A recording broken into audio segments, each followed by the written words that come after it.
What's good, everyone? OJ here. Welcome back to another video. Today, we've got a great discussion when it comes to the PlayStation 5 and the one thing that Sony wants to absolutely copy from the Nintendo Switch with the PlayStation 5. So we're going to get into that. But first, I wanted to say thank you guys so much for watching the videos. I really do appreciate it. Also, make sure you like the video if you do enjoy the daily content, and subscribe if you're someone new, and of course drop a comment below when you're done watching the video what you think about the one thing that Sony wants to copy about the Nintendo Switch, or just Nintendo in general, really. So with that out of the way, let's get right into it. So on the Spawncast recently, we were talking about this, and if you come out to my live streams, we also discussed this as well. Sony has raised the price from $60 for a game for most of their high-end games to $70, and that caused quite a bit of a stir.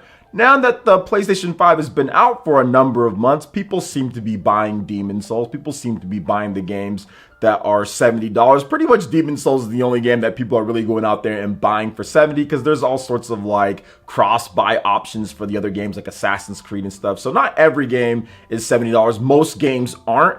But Sony going forward are definitely going to have that $70 price point for all of their games, even if it's a smaller end game. Now, the Little Big Planet game, that was $60 for that game on the PlayStation 5 and $50, I think, on PlayStation 4. So that game is a little bit of a different thing. But the House Marquee game that's coming up with Returnal, like, that's going to be a $70 game, you know, and Ratchet and Clank is going to be $70. God of War is going to be $70 whenever Uncharted happens, or Last of Us, or Horizon. Those are all going to be $70. Now, the thing about this, you guys are probably saying, okay, well, yeah, we already know that. But here's the thing. One of the interesting discussions that goes on when it comes to Nintendo and PlayStation and Xbox, but Xbox is really kind of out of this now because they've devalued their games to, like, oh my gosh, so much because of Game Pass. So we're not really talking about them. We're talking about PlayStation and Nintendo. So the thing that I always see is people say, oh, well, Sony's games get discounted. So if you wait a bit, you can get The Last of Us for $30 if you wait a number of months, or you can get God of War. I remember that went down to as low as like $20 by the end of the year. I know Horizon Zero Dawn was a lot cheaper. Heck, I bought the complete edition for I think like $7 or $8 at one point, not too far after it released as well. So what people have been saying and complaining about is that Nintendo's first party games, they don't go down in price, like it's greedy, whatever the case is. And I completely understand that. I do think that there is a lack of knowledge in terms of how games get priced down. That's something that Sony doesn't want to do, but usually there's a surplus of the games in the retail stores.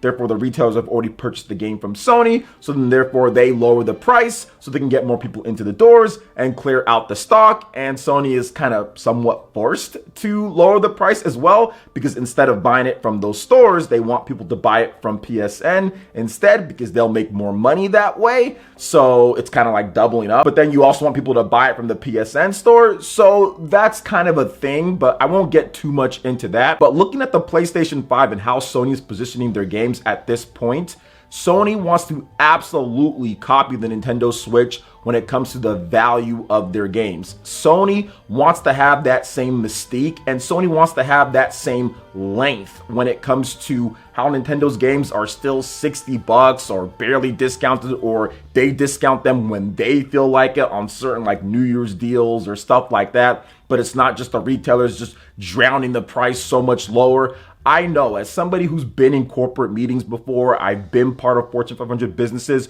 there is no corporate lead, or there's no manager, or there's no executive that says, yeah, this game that we just spent, I don't know, like $50 million on plus, or whatever the case is, that we've spent 5-6 years building, or 3-4 years building, then all of a sudden in about 5 or 6 months, the price is 50% off and you spent so much money on the game. There is no executive or corporate person at Sony that wants that. None of them want that. I can guarantee you that. Honestly, you can talk to them. Nobody will tell you, oh yeah, we want our next God of War to be $20 if it comes out at the beginning of the year, we want it to be $20 by the end of the year, or we want to discount the game by 70 to 80% in a year. None of them want that. Now, Sony's been taking many steps to ensure this. Now, even if you look at it right now, this would usually be the territory, even at the launch, that we would start seeing some of these games dropping in price, right? When it comes to Sony on PSN or some type of deal, Demon's Souls, for example, or like SpiderMan, after 2-3 months, you might start seeing some of those price drops now, usually, right?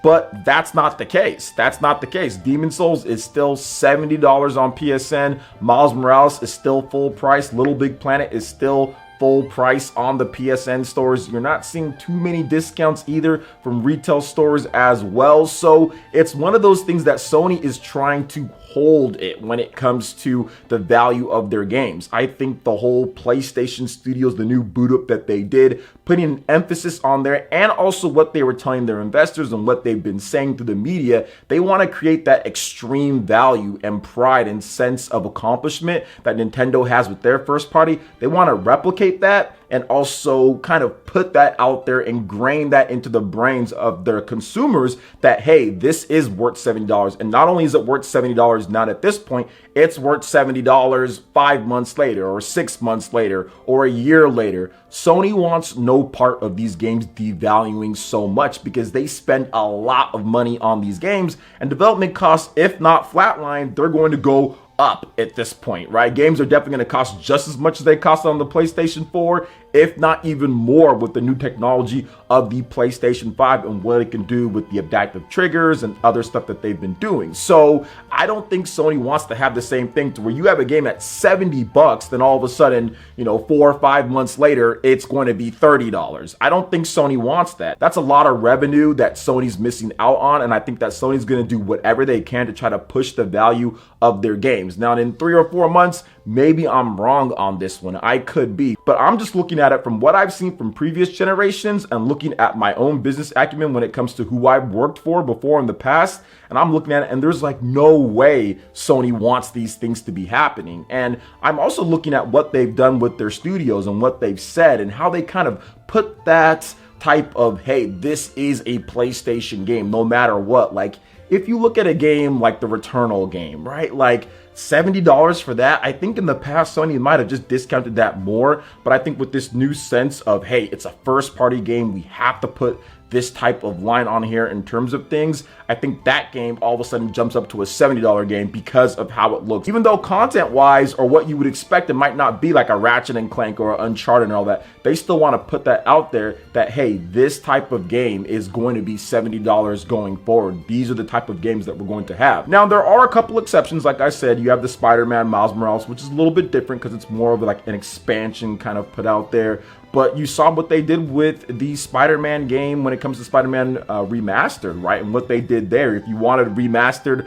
plus Miles Morales, it was not cheap. It wasn't like $50 or $60. They charged you more for that because they feel it's extreme value in terms of what they're doing. Same thing goes for Spider-Man. I mean, that game was like $20 not too long after it came out, and that was an expensive game to develop. They sold a ton of copies, but they're selling a lot of copies at $15, $20, $25. They don't want to do that. They want to keep those copies going at $60, $70 plus if they can, and of course $70 if they can keep it there as long as possible. So Sony isn't looking, in my opinion, to have these games drop in price. They're kind of pressured into it because of the surplus of stock that they have, because the game sells so well, so they just ship out a bunch so there's not shortages, and then there's just a bunch sitting there after the first month or so. Everyone goes out and buys it, then people just stop. The next games come out and retailers have to get rid of those copies. So everything that I've seen from Sony so far is that they're trying to have that same exact value as Nintendo. They look at Nintendo, in my opinion, their executives are looking at Nintendo's games and saying, okay, well, Nintendo has Zelda, they have these games, they have this stuff that can sell really big, but we have a lot of big franchises too, and we make extremely high quality games. The graphics and sound quality and everything that you can do with our games, yeah, we should be having that long-term success too. We should be having games a year or a year and a half or 2 years from now still sell really well to where we can sell 30 million copies of a game like an Animal Crossing or like a Mario Kart, or we can sell like 20 million copies plus consistently across the board and not just a few games here and there like Nintendo's doing with the Switch. So I think that's what Sony's aiming for. That's why they wanted to, of course, increase the price of the game, but then also the PlayStation Studios. I think that not dropping the price down even after multiple months and a game like Demon's Souls, you know, that's the type of game that you might think, yeah, it's probably going to drop after like about a month or so, because the previous games usually do that, like with the Dark Souls games and stuff like that. Bloodborne wasn't $60 for a really long amount of time either. So to me, the tides are kind of shifting here. So I don't think Sony has any intention of trying to drop these prices anytime soon. Now, they might get forced into it. You might start seeing some retailers kind of say, hey, we got to get this stock out. We're going to go ahead and put these discounts out there. But I think they're going to hold still on that. There aren't a lot of PlayStations out there anyway, just because of the scalpers and just the limited stock. And on top of that, there's a lot of PlayStations out there that don't even have access to buying games at retailers anyway, right, with physical copies, because there's a PlayStation Digital that's cheaper, so they have to go through Sony. And of course, that's part of the master plan. It's like, hey, if you get a bunch of digital systems out there, we can completely control the price from when you get the system all the way through. Oh, and by the way, we're not shipping those game cards that we used to ship to retailers like GameStop and all that to buy games. No, we're not doing that anymore. Buy PSN and you buy at our price. We don't want them discounting anything like that. So I think it was all part of the plan. It's kind of all coming together, and they do want to copy Nintendo on that front, because if they did, we see how much money Sony makes, right, on PSN. They make a killing on there. Imagine if the games weren't discounted like to heck and back so early to where they have to put The Last of Us, you know, at $30 or whatever the case is. They could make a lot more. Now, of course, maybe it doesn't sell as much, right? Because gamers want discounts and everything. So maybe it doesn't do as well. But I'm telling you, from what Sony's thinking in their mind, they're probably thinking, well, wait a minute. The quality is there, so we can get people. If people are willing to buy Nintendo games for $60 a year later or 2 years later or whatever the case is, heck, even ports from the Wii U for $60, then people should be willing to buy our games that are super high quality, really good graphics and all that we spent 5 years or 4 years making. They should be able to buy them for $70 a year later or whatever the case is too. That's what I'm just saying Sony's thinking from a corporate perspective, because they look at what the other companies are doing and they want to have that value with their first party games. That's why Sony took so much time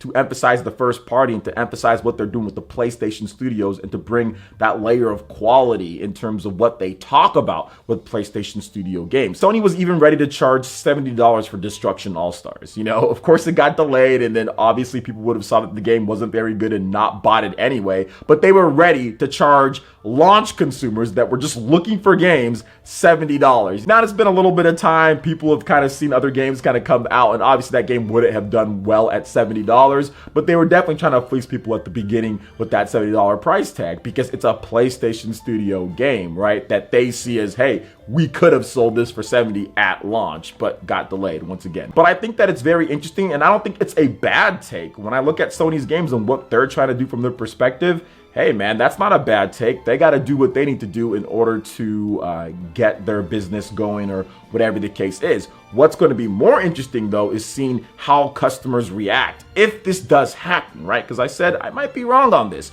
but if this does happen, when it comes to games not being discounted months and months later, like we saw with the PlayStation 4 and even the PlayStation 3, if it doesn't happen, will customers still go out there, you know, 7-8 months from now and buy a game for $70 from Sony on the PSN if they have like an all digital PlayStation, you know, or will they just wait for those discounts? Because I still feel, don't get me wrong, Sony will have discounts, okay? Sony will have discounts like New Year's or summer discounts, stuff like that, but they'll do it kind of like Nintendo does with their first party games. Yeah, we'll have a discount on Legend of Zelda every now and then, but it's not going to be a permanent type of price drop thing, you know, especially if it's close to the release of the game. Nintendo didn't really have any discounts when it comes to sales and stuff for the games close to the release, and then years later we might see some discounts here and there. So we'll see how customers react to everything. But what do you guys think about all this? I love to hear what you guys have to say. And if you got some time, definitely check out the link in the description below. We got a brand new community poll up